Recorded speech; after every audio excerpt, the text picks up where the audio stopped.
to see you. What's going on? If you want to go to the next level and be in the 90s. Hey, ho, ho, ho.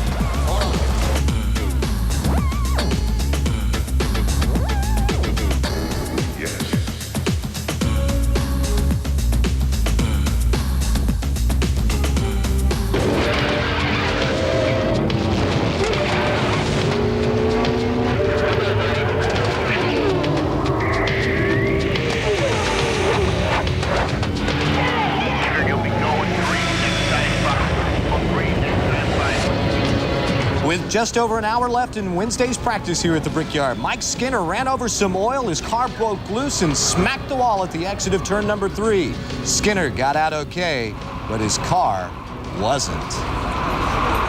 They were getting ready to throw the caution, and, you know, I'm sure they wasn't sure if it was around the racetrack yet or not. And like I said, I'm still not sure, but I think we run into a little bit of fluid of some kind over there. And hello, everyone. I'm John Kernan, along with Benny Parsons. RPM Tonight welcomes you live to the Indianapolis Motor Speedway. The NASCAR Winston Cup teams unloaded early this morning, and the drivers took to the track for the first time at 1 o'clock local time. Let's go out to the racetrack, checking out practice. Lake Speed had been 5th fastest, but late in practice smacks the wall, and they're going to have a lot of work to do. Ted Musgrave, 4th fastest in practice, 176.908 miles an hour. How about Wally Dallenbach? He leads the Chevrolets, 3rd fastest, 177.144. Ernie Irvin, 2nd fastest in practice, 177.943. But the class of the field on Wednesday, Dale Jarrett, DJ, the defending race winner here, 178.980 miles an hour. Lake speed before the crash, 176.706 miles an hour. And how about Steve Grissom? A great run for him, 176.478 miles an hour. Let's hear from the drivers. We start first with the fastest. This was, afternoon time, cool. The track had cooled down quite a bit and pretty much got in as good a lap. I didn't mean to do that. They'll expect that tomorrow. So if they'd let me keep that time, I'd just let it stand. We were up here last week, the first, I guess, Monday and Tuesday, and they had cut out to put the ripple strips down, but they hadn't put them down. And, you know, I tried to stay off of them as much as I could where I knew they were going to be. So it didn't really change the way my car drives any. The racetrack's a little bit slicker than it was last week, but it's in pretty good shape. Well, we run faster than that testing. I mean, we're still trying to get some more, but I mean, we thought we'd be decent. You know, a lot of difference between Wednesday morning practice and tomorrow afternoon, but school car ought to be pretty good. We're not running bad. We're just trying to get the feel of the car down. It's I think the new pavement that they have down has got a lot more grip than the old. I was looking for a snow cone, and I found a yellow safety cone. I was looking back up the pit road to be sure there wasn't anybody coming. I whooped up out of the pits there, and I caught a safety cone up on the front of the car, and I'm a real sensitive guy anyway. I got a real good feel for these cars, and I said, I think I got something dragging, and so I stopped. Sure enough, I did. Checking out the guys who posted the 7th through the 12th fastest laps of the day. Almost everyone tested here, but many did that before they made some changes to the track. For that and the rest of the day's news, let's go to Bill Weber. Well, one of the biggest stories at the track was the track. Portions of the racing surface were repaved after most teams had tested here. On Wednesday, many got their first look and first feel of that new racing surface, and as you might imagine, reactions were mixed. And when they put new asphalt down, they put some lime down and did some things to try to make the track not so grippy at testing and to keep the track from tearing up. And it was still a little slippery. The track's starting to come around now, but it's a little bit different than it was when we tested. We got to test on this exact same deal. I think the racetrack's basically just like it was before. Day to day, it'll change. So, right now our car's a little bit different than we tested, but we feel like it's pretty good. Robbie Gordon's last visit to the Brickyard ended unsuccessfully when his car caught fire during the Indy 500. This time, his bad luck started on the way to the Brickyard. Just not having any luck. I mean, the car broke loose in the hauler and banged into the other car, so I ended up having 2 torn-up cars even before I got to the racetrack. So, at least this weekend they won't be able to blame me for tearing up the cars. Several unfamiliar faces showed up in the Winston Cup garage on Wednesday. For some, it's a return to the Brickyard. For others, the goal is very simple. To make the race, and then to go from there, race the race and see where, where our weak links are and what we have to improve on.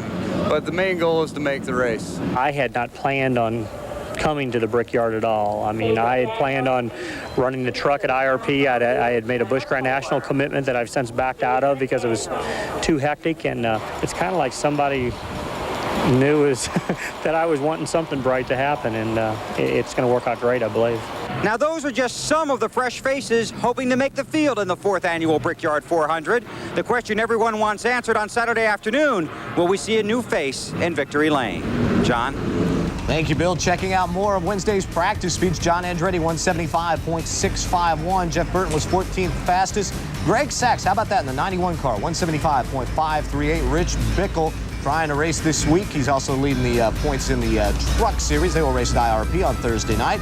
Rick Wilson, Terry Labonte, 174.914. Ron Barfield, 174.812. Well, Benny Parsons watched practice all day long. He is with us now. And Benny, what'd you learn today? Well, I learned that the new racetrack is really a problem for some of the guys. That new pavement, it's gripping the front end and making the cars extremely loose. We saw Lake Speed get in the wall. And Mike Skinner, we wondered what kind of fluid he got into. Bill Elliott lost an engine. The water filled up the oil tank, blew oil and water on the racetrack. That's what Mike Skinner got into. But again, I think that the brand new racetrack surprised a lot of guys. This is a different racetrack than they tested on just 2 weeks ago. Well, Dale Jarrett, though, I mean, he looked pretty good. Were you shocked at that? I mean, he was 2.5 miles an hour faster than Jeff Gordon's track record in qualifying. I was actually shocked at Wally Dallenbach's speed. Dallenbach was the 3rd fastest car, and I was shocked how fast he ran, especially on Wednesday. And then all of a sudden I go out there and look. There we see Dale Jarrett going around the racetrack. I look at the monitor in the pits, and Dale Jarrett ran 178.983 miles per hour. And we heard Dale Jarrett say just a moment ago, and he told me the same thing. He said, I shouldn't have done that because now the crew is going to expect something very similar tomorrow afternoon. You know, you mentioned Wally Dallenbach. Actually, all 3 of the Sabco teams in the top 10. Is that a surprise? Yes, it was definitely. We got all 3 Sabco cars. There we see Robbie Gordon. He is currently the 7th fastest car in practice. He ran 176.4. Joe Nemechek, front row Joe, was 10th fastest in practice today, 176. And as we said, Wally Dallenbach, 177.1 mile per hour. Now, one guy you talked about briefly about the track changes has been really affected by that, and that's Jeff Gordon. He is really struggling. Jeff is really struggling. Talked to him, and he said that they made some changes on the car to get the car to turn better. Well, this new pavement has made the car turn better. The combination of the new pavement and the work that they've done since they tested here, the car is just simply turning too good. So in other words, it's a little bit loose, I suppose. Yeah, a little bit loose. Well, earlier this year, Ford announced that it was discontinuing production of the Thunderbird after this model year. Wednesday night, they will unveil the T-Bird's replacement for competition next year in NASCAR. We take a peek at the new Taurus NASCAR Winston Cup racing car. It's based on the 4-door Taurus, which is on the market today. Penske Racing South and Roush Racing helped Ford develop the new race car. Ford officials say they have done extensive testing with the new car and are very pleased with the results. What do you think, 4-door? That's the first time I've seen that car. And you know what, folks? That's not a bad-looking race car. No, it's not. It's a very good-looking race car. But, Benny, how tough will it be for the Ford teams to adjust to running that new body style?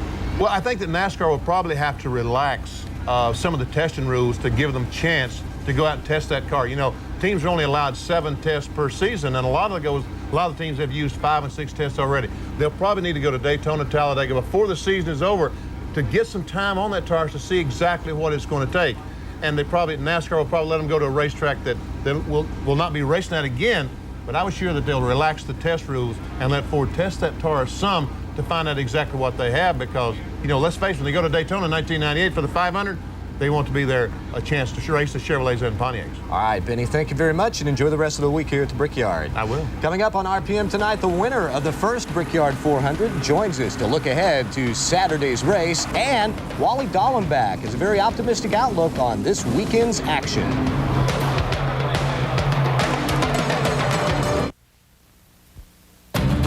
RPM Tonight is being brought to you by Wagner, the power to do it. Checking out more of the practice speeds from Wednesday's practice here for the Brickyard 400. Rick Mast early in the day was second on the list, winds up 26th, 174.014. Johnny Benson, good run. Michael Waltrip, 29th fastest.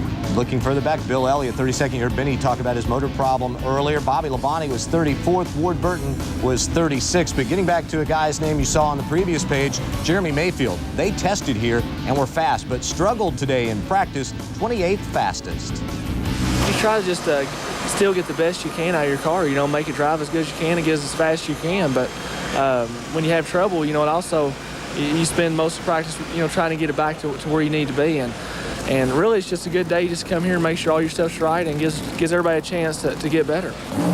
We've had a lot of little problems that we can't really dictate where they're coming from. Something wrong with the steering of this thing.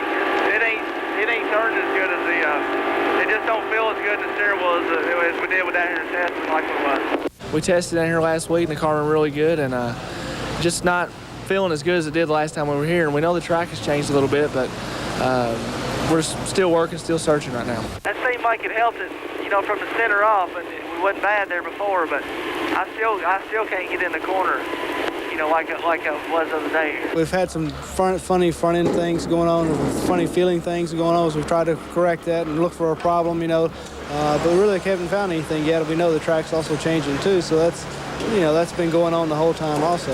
But, you know, we've changed sway bars and a few springs and stuff like that. The normal deal.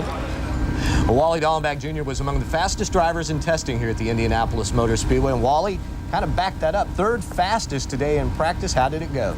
It went really well. We basically had the same setup. We tried something a little bit different than when we tested here, but we tried to make our run as close as possible that we thought at the time of day we'd qualify at, and you know, I think we've got a shot at it. How much has the track changed from when you tested here to getting out on it today? Well, you don't really see any difference in the surface, or you don't feel any difference in the surface other than it's looser. I mean, they did it to where it's very smooth, but it just seemed like our car was a little bit looser today. I don't know how everybody else's was, so we had to adjust that a little bit, but we didn't make a lot of changes. It was just the car was a little bit freer getting in and off the corners. Now, they put rumble strips down in the turns to keep you guys off the grass. How much does that change the line that you take to go in to enter? Well, it didn't change the line for us because when we tested here, although those rumble strips weren't down, we didn't use the racetrack that we felt they were going to be on. So it didn't affect us whatsoever. We're not hitting them. And I did run over them once just to see how the car would react. And you know, there's not going to be any problem there. Now, this is a brand new team this year, and you know, you guys did not run a lot of races first 10 of the season. How much more difficult has that made your job and your team's job to be competitive? I don't think it's really a case in difficulty. I mean, it's all just, we're all new together, and the guys are young guys. You know, we didn't know First Union was going to be increasing our schedule. We're very happy that they did because it gives us more time together. And Felix and Carolyn Sabatas gave us an opportunity this year to use this as a building year. And we've had some pretty good runs. I think if you looked at where we've been running, when we had problems at some of these races, they've been great. And you know, it's the best stuff I've been in my Winston Cup career, and it makes a big difference. They're giving me great race cars. We've got great engines. We just got to get some of the reliability fixed, which we will. What about next year? How soon before we find out if you're going to be back in that car? I'm going to stick around for a couple of years with Felix for sure. I mean, he's given me everything I asked for. I asked for, you know, when we first talked, I said, listen, just give me the tools I need to be competitive and win races, and he's doing that. And that's all a driver can ask for. I got a great bunch of guys. I got a great sponsor and good race cars. I think there's a lot of potential in this team, and you know, like you said earlier, it's a young team. This is only our 11th or 12th race, so if we, like I said, if we can get some reliability, we can put some numbers on the board. All right, you heard it here first. Thank you, Wally. Thank you. Good luck in qualifying tomorrow. Appreciate it. Next on RPM Tonight, defending Winston Cup champ Terry Labonte will be here to talk about his day.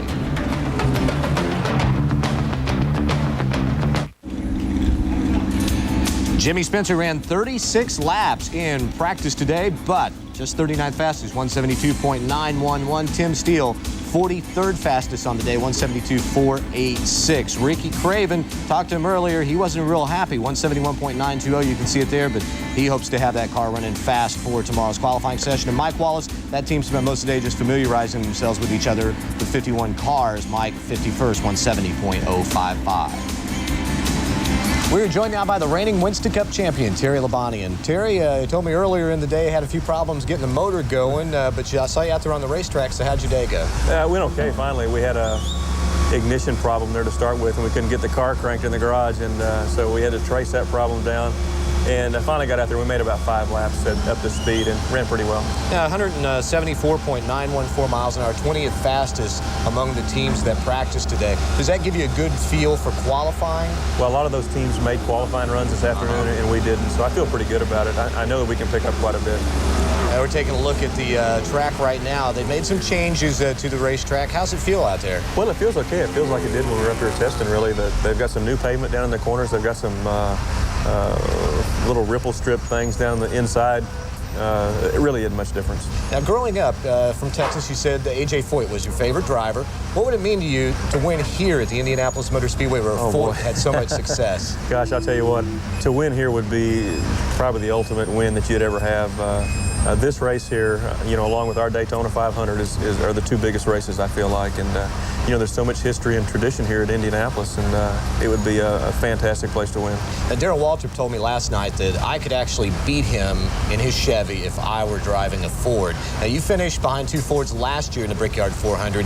Can a Chevy or a Pontiac win this race on Saturday? Well, we go into every race thinking we can win it, and I think we've got a great team, and we work very hard all the time, and we'll try to get our car as good as we can get it for the race on Sunday. Hey, you seem pretty relaxed and everything, and enjoying your moment as the reigning Winston Cup champion, are you? Sure. We've had a good year, and I think if there's anything that we could change about it, we wish that we could have turned some of those second places into some wins early in the year. But I really feel like we can come back the second half, be stronger than we were the first half. I feel like we can be more consistent, and that's what we've got to work on. If we can do that, I really feel like we've got a team that can win 2 or 3 races before the year's over, and I think we can stay in the points race, and that's what we got to do. Now, you mentioned that it would be really nice to have turned some of those second-place finishes into wins. How tough is it not having won a race yet? I mean, but you're still third in points. Last year, last year we won 2 races and finished second like 7 times, and second, believe me, is a lot better than third or fourth. And, you can just kind of look back and say, boy, if we'd have just done this or done that or not had this little problem, we might have been able to win. And winning is a lot of times you'll run a race and you'll win it, and it won't be as good as the race that you ran, and you finish third or fourth. So the competition's tough, and, you just got to stay after it every week. All right, well, Terry, thanks a lot for stopping by. Okay, Good luck this weekend. Coming up next on RPM Tonight, Terry's teammate Jeff Gordon looks for his 8th win of the season. The winner of the inaugural Brickyard 400 is now here with us. Jeff Gordon, 33rd fastest in practice today, almost 174 miles an hour. Are you sandbagging? What's going on? I wish. No, I was running pretty hard today. But, of course, we don't have our qualifying engine in. We never did tape up, make a qualifying run, which, a lot of the times that you're seeing are guys that made mock qualifying runs. But we're pretty far off. Last year we were pretty far off, and all of a sudden, we cut a great lap qualifying. I'm hoping that we can still do that, but we're a little further off than we were last year. But we're really not where. We brought a good race car. It's the right race car to have for the race. And we just, we need to fine-tune that new paving that they did really has thrown us for a loop. Yeah, Benny Parsons was talking about that and telling me that really messed you guys up, because when you tested here, it wasn't like that. We got the look at you here out on the racetrack. If you can tell us, when you go into the turns, you hit that, but what's it doing to your car? Well, my car was pretty good, and then right about there, it all of a sudden gets a little bit loose, and I'm just not able to pull the car down as low in the corners, right down to the new whatever they call those. Rumble strips. Rumble strips, yeah. Pull it down there where I really need to get the speed up off the corners. Plus, again, we didn't have our best engine in to get down the straightaways. So we're going to put that in. make a few shock changes so that when we transition onto the new pavement that hopefully the car won't get as loose as it was today. So 2 straight poles, so what you're telling me, it's not out of the realm of possibility you might win a 3rd here on Thursday. I need to come back tomorrow and talk to you because today I'm saying no, we don't have a chance. And tomorrow I might be able to say, well, we got a shot at. We really realistically would like to be in the top 10. We'd be really happy with that. I mean, Dale Jarrett won this race outside the top 20 last year. He, I think, is going to be the guy to beat. They got the horsepower, the downforce, they got the whole package, and we need to, we need to step up our program a little bit and get it as good as we can get it to keep up with those guys. You know, you won the first Brickyard 400 last year, again on the pole, and then ran over something, cut down a tire. Not a very good finish in front of your hometown crowd. So how determined are you this year to come back and win again? We've been very determined. We had a great test up here, brought 4 or 5 cars, felt that this is the car that we need to race here, the best car. Of course, that was before they repaved it, but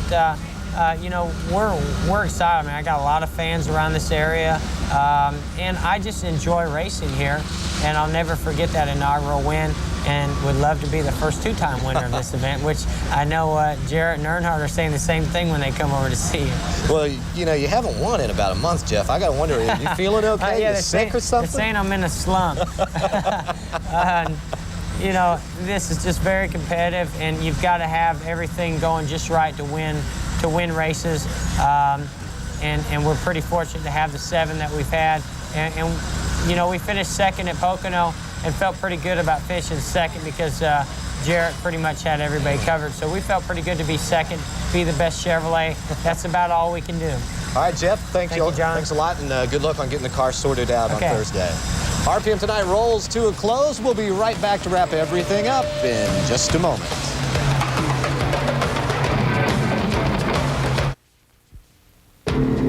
RPM Tonight is being brought to you by Circuit City.